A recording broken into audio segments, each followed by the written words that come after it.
up, y'all, and welcome to Bible Study, baby, for the biblically uneducated and the slightly unhinged. Today in the Bible study book, we're going to be in pages 176 to 181. We're going to be in Ruth 1 in the Bible. And also, I had an entirely different set of notes for today, but this morning I just wasn't feeling it. So I got like 7 lines of notes now. So we about to wing it and really get to that slightly unhinged part of this Bible study session. So let's get started. So we got a woman named Naomi. Her hometown of Bethlehem is going through a famine. So her husband, Elimelech, the book don't even say her husband's name, it's fine. So her husband moved her and her 2 kids down to Moab. Now, mind you, I don't know why they moved down to Moab, because there was a whole rule back then that they wasn't even supposed to be associating with the Moabites. So I don't understand why they chose Moab, but nonetheless, they chose Moab. So they get to Moab, they there for a while, they doing good, but then her husband died. Tragic. So now she's mourning, she doing what she can, but at least she wasn't completely alone. She had her 2 sons and they got married. So her family expanded. But then boom, I don't know if it was after 10 years or all this happened in the duration of the 10 years that they were there. But regardless, that don't matter. During this time, her sons died. So now not only has she lost her husband, she has now lost her husband and both her sons. And it's just her daughter-in-law Ruth, and her daughter-in-law Orpah. And at this point, Naomi is taking L after L after L. But now she gets word that the famine is lifted in her hometown of Bethlehem. So she immediately started packing. She packed up and both the daughters packed up and they was out of there. Because it wasn't really nothing enough for her at that point. But on the way back, Naomi had a thought. She was like, you know what? Y'all young. Y'all shouldn't come with me. Y'all young enough to go remarry and have kids, have families of your own. You know, go back to your family. Go back to your family. I'm quite sure they're gonna accept you with open arms. Just go back to your family. And both Orpah and Ruth was like, absolutely not. I don't know what you thought this was, but we going where you going. But then once she saw they wasn't budging, she said, you know what? Let me break it down to you. I'm old. I ain't got no husband. I ain't got no more sons. Even if today I got a husband and had some sons, today you have to wait on them to be able to marry him. There's no certainty here. And just because God got his hand against me don't mean y'all got to stand in the paint with me. Just go back home. And both of them, they thought about it. Now Orpah got to thinking. She was like, you right. You ain't got no kids. I don't know where you going. I ain't never been to Bethlehem. Stuff started looking real rocky to Orpah. Orpah was like, you know what? Yeah, I'm going to take my chances. I'm going to go home. I'm going to go ahead and go home. But Ruth was different. Ruth was like, I don't care about none of that.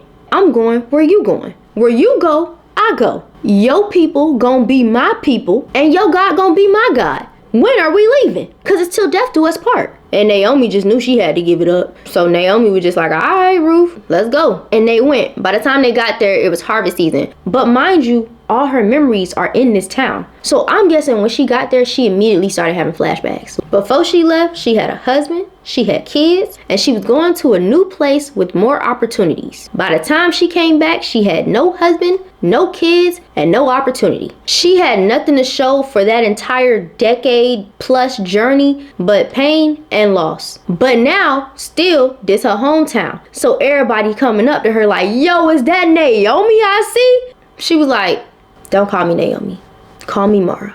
She was like, yo, I left this place with everything I could ever want in pursuit of more. And I came back empty in every way possible. And I mean, they just had to go with it. And I'm not gonna lie. I feel like at one point or another, every one of us has felt something like that. That God's turned away from you. God's turned his back on you. God not there no more. God not listening. And it makes sense. In her situation, look at where she came from, where she was going, and where she got. Anybody can see why she felt that way. And even if you haven't felt it in that magnitude, because shoot, even I felt something like that God had turned his hand against me. I remember going to college, and this is the second time, because the first time some stuff happened, my family had to come get me. It was bad. But this is the second time that I went to school. The first time I went for all the wrong reasons. This time I'm going for all the right ones. I said I'm going to get my degree. I'm going to get in this. I'm going to do that. I'm going to do everything that I came to do in college. I'm going to get the entire experience. And I get there and I go for everything. I go for everything that I wanted. Even the way that I got there, I knew that that's where God wanted me. God literally led me into that space so that I can go back to school. But yeah, I really felt like I was supposed to be there. So I get there, I'm doing good, I get baptized. You know how people be like, I'm on fire for God. I was on fire for the Lord. Everything was looking up. Now, I'm not gonna get into everything, but I started to fall. The first thing I lost was my sobriety. But then I stopped going to class. So I lost the GPA that I had. I had this great GPA. I lost my GPA. But before all that, I got this job. I got this amazing job. And to me, it was amazing. For anybody else, it's probably like, But for me, I was a cashier. I like the cashier lifestyle. You talking to all these different people a day. You seeing how people operate. Like just learning about different people and what they doing, the projects that they got going on. Like I like stuff like that. So I actually like my job. I was really good at my job. Like employee of the month type good at my job. And then, like I say, my sobriety gone. Then schooling gone. Then my job gone. And I mean, this is of course over the period of like a year, because even my sobriety, I lost it slowly. The first time that I had to leave school, it was because of weed, allegedly. So I said, you know what, I'm not smoking no more. I ain't doing that, allegedly. So when I got back, that was my thing. I'm not gonna do weed. But I started drinking. Turns out that was worse than the weed. I mean, allegedly. I allegedly started drinking. But shoot, turns out that was worse than the weed. So I lost my sobriety slowly, but I lost it. Then with the schooling, then my job, because it was a lot. My job. And then after a while, my apartments closed down. Not I'm getting evicted or whatever. No, my whole apartment's closed down. So now what is there to do? I gotta go back home. And when I went off to school, I went off to school with dreams, hopes, thoughts of a better everything. I came back with no degree. I came back with nothing. All I came back with was myself and half my sanity. But when it came to my story, I could see it. I could see exactly where I went wrong. I could see why what happened to me happened to me. I could see why God wanted me where he wanted me. Why, I could see the whys behind it. But what I could not for the life of me understand, because even in the Bible, you can always see a why. I couldn't for the life of me understand why God took that lady husband and her 2 kids. And I'm thinking, I'm like, God, why would you do that? Like, why would you, like, you know what I mean? Like, they left for a better life. And I thought about it. It never said that God sent them. I knew in my heart, my mind, my body, and my soul that God wanted me to go back to school. There's nowhere in this story, though, that God told them to go to Moab. Mind you, if anything, God said the opposite. The Moabites wasn't too kind to their people back in the day. So God said, nah, we not letting them in. You're not supposed to kick it with them. You're not supposed to marry them. They can't, none of that. So instead of trusting God, they escaped. And I think of all the times that I too had escaped. The reason why I was in certain predicaments as I was because I escaped. And I'm not saying that people die because, you disobedient or nothing like that. But what I'm saying is God never sent her there. And it's like sometimes God will just sit there and be like, can you trust me? Like, I know that this place looks like famine. Trust me to have you while you got the famine. So God will be like, it looks desolate right now. And desolate means like deserted or depressingly empty or bare. So God will be like, it looks desolate right now, but that's not the end for you. There's so many different spots in the Bible where God will create something that don't look like nothing. Like the fish and the loaves of bread. That didn't look like 5,000 fish and 5,000 loaves. But their faith in God made it look like something else. Now, honestly and truly, I feel like Naomi and her family was never supposed to leave. I feel like they were supposed to trust God enough to carry them through that space of famine. Because the thing about it is, she left famine externally, but she came back with famine internally. God wanted them to stay somewhere, but they decided, I'm not going to trust God. I'm going to leave. And I'm going to create a life somewhere where I'm probably not supposed to be at anyway. But I'm gonna run. I'm gonna escape this because I don't trust you enough to make it look any different than what it looked like right now. And just like there's lesser versions of like Naomi's loss, there's also lesser versions of their escapism. So that means alcohol, drugs. When I was escaping, that's all the stuff that I used. I escaped so hard from myself and God, I put myself in spaces I should have never been in. But it's like, what are you using to escape? What is that thing that you're using to escape from yourself or escape from God? Is it a thing? Is it a place? Is it people? And I feel like God wanted them to trust him to do something that it don't look like could be done. Because that's where God works. That's where God likes to work, and what looks like impossible. Especially because the way that she was greeted when she got back. When she got back, everybody was like, hey, Naomi. And mind you, the fact that all those people remember her mean that those were the same people that were also in the famine with her. They ain't leave. They were straight. So it's like you escaping to a place that God probably don't even want you to be because you had fear over faith and not faith over fear. You done got yourself in a predicament that if you would have just probably stayed, y'all would have been thriving. Y'all would have been happy. This is your spot. But that's the thing. What are you choosing? Who's leading you? Their fear of famine was way bigger than their trust in God. So they let their fear lead them. As a God-fearing woman, she could have said, hey, look, don't worry about none of that. God got us right here where we at. We ain't got to go there. We ain't got to do nothing. God got us right here where we at. But instead of doing that, she let somebody else lead her down a different path. And when you listen so hard to other people, sometimes you can't hear God at all. Because God was probably telling them, hey, look, just trust me. Hey, look, just trust me. Go ahead, just trust me. Because God don't just talk one time. God will say something multiple times until you get it. But in that moment, what did she let lead her? Her fear, her husband, and possibly stuff that other people were saying. They was probably hyping her up. And his boys was probably doing the same thing. Yo, come on. What's the man's name? I think it's Elimelech. So they're like, yo, Eli. That's what I'm calling him, Eli.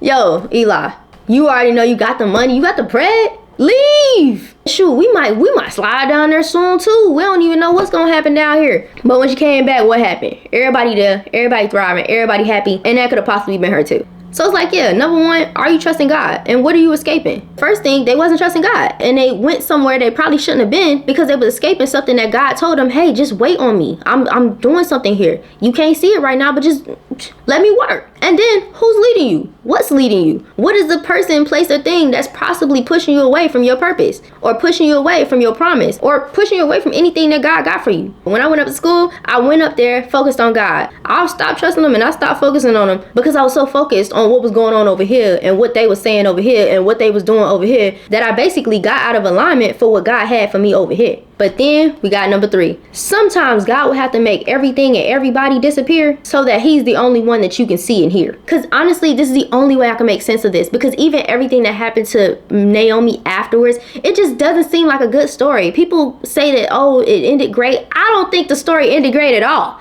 So I'm like, why did she go through all this? Why was all this happening? But basically, it's looking like a story of obedience over sacrifice and faith over fear. Because I feel like everybody in some way, shape, or form lets fear dictate their life versus faith. And in those times, it comes in the smallest moments that you just forget to listen to God. You forget to trust God because you're so focused on what you're scared of that you can't see what God already got. Because all the promises that God is going to give you, half the time or most of the time, they don't look anything like the end product. God be like, oh, I'm going to give you a job. Just go searching for a job. And now you 6 months in and you ain't found nothing and you need to pay rent and you ain't got no money. And that's when that city of Moab start looking real good. You like, if I just go and flip that and take that. Mind you, God already told you he got it handled. But us not being able to see what he got going on in the background, we don't think about none of that.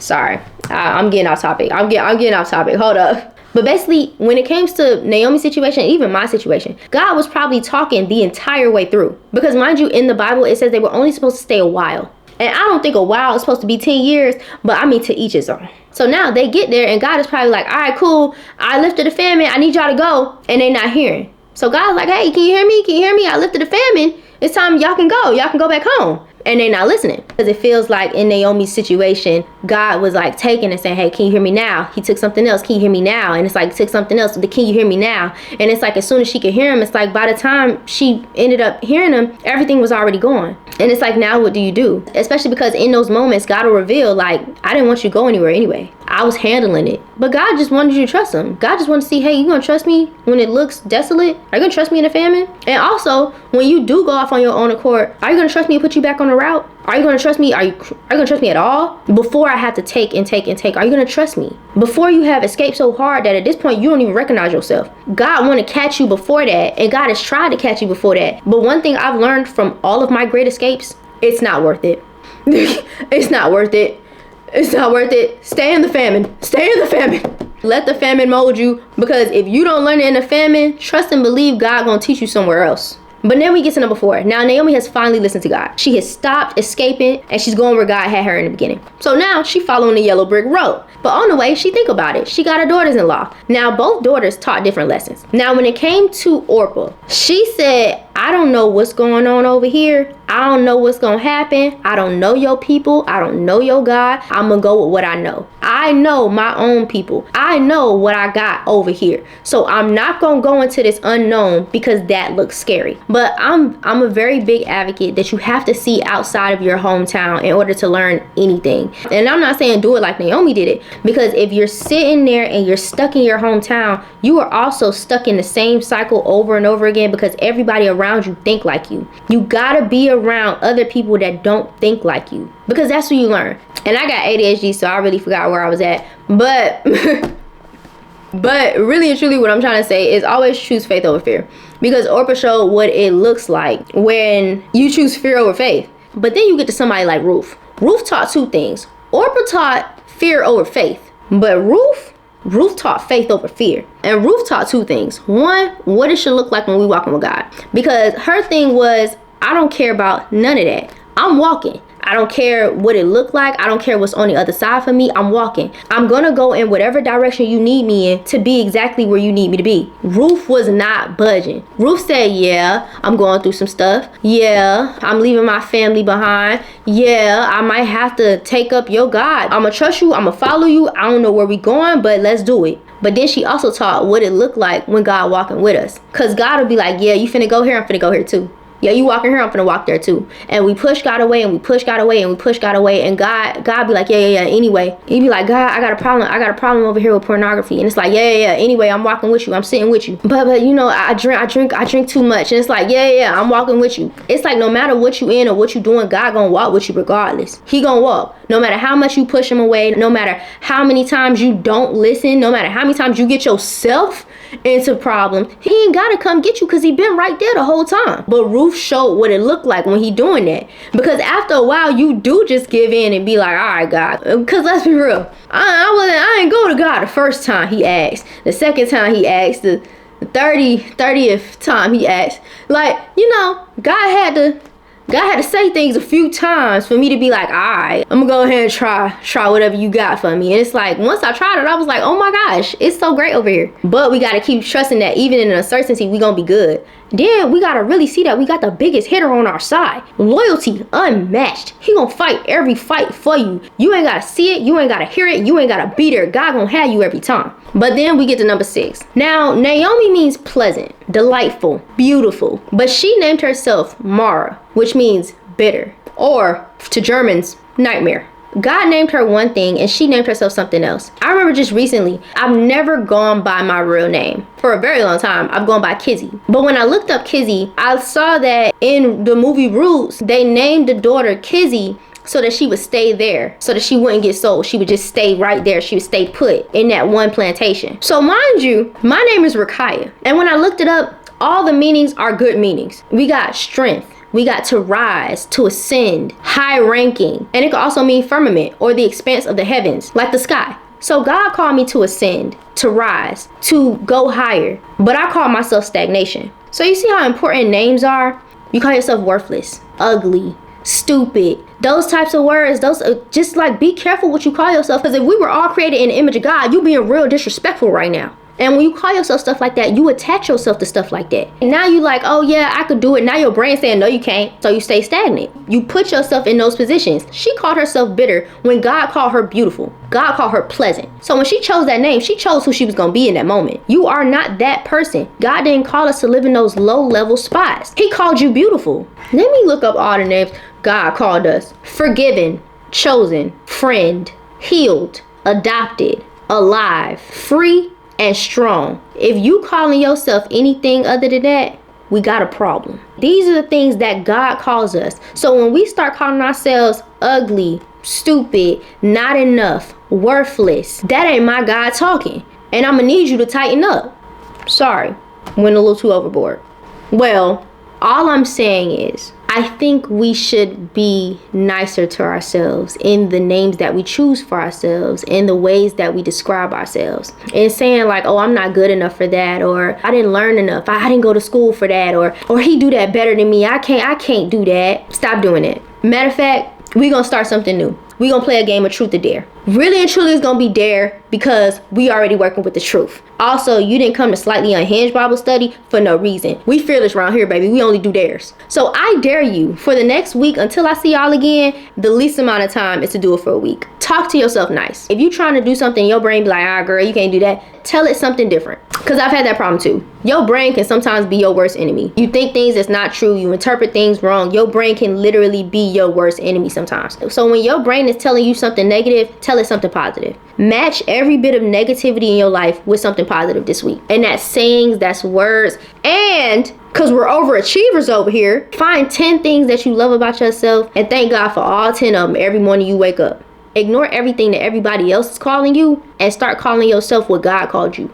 But then we get to number 7. It's always going to be harvest season whenever you get there. When Naomi got back, it didn't matter what God had to take away to get her to listen, when she listened, how she listened, how long it took, whatever. As soon as she got there, it was harvest season. Not only did she come back to a land that was alive and thriving, it was harvest season. You might have left that place or still be in that place where it looks like a famine, but right now it's harvest season. The only other way I could put that is, you know, when you're at Thanksgiving, or let's not call it Thanksgiving, whatever holiday you celebrate, you know, on that day, everybody cooking, so you trying to stall. Now you gone, you done probably indulged just a couple activities, you done probably took a little extra time getting dressed. You trying to really make sure that when you get there, the food ready. Now usually, I don't know about anybody else, but usually, no matter what time you get there, the food ain't ready. I don't know what it is about that day, but usually, no matter when you get there, the food ain't gonna be ready. But that's not how God works. No matter how long it took for you to get dressed, no matter how much extra lollygagging you did, no matter how many times you tried to escape, no matter what you tried to do, as soon as you allow God to take you wherever he gonna take you, the food gonna be ready when you get there. Cause think about it, she left a city where that looked like that'll never happen. It's a famine, that's why she left. She left for that very reason.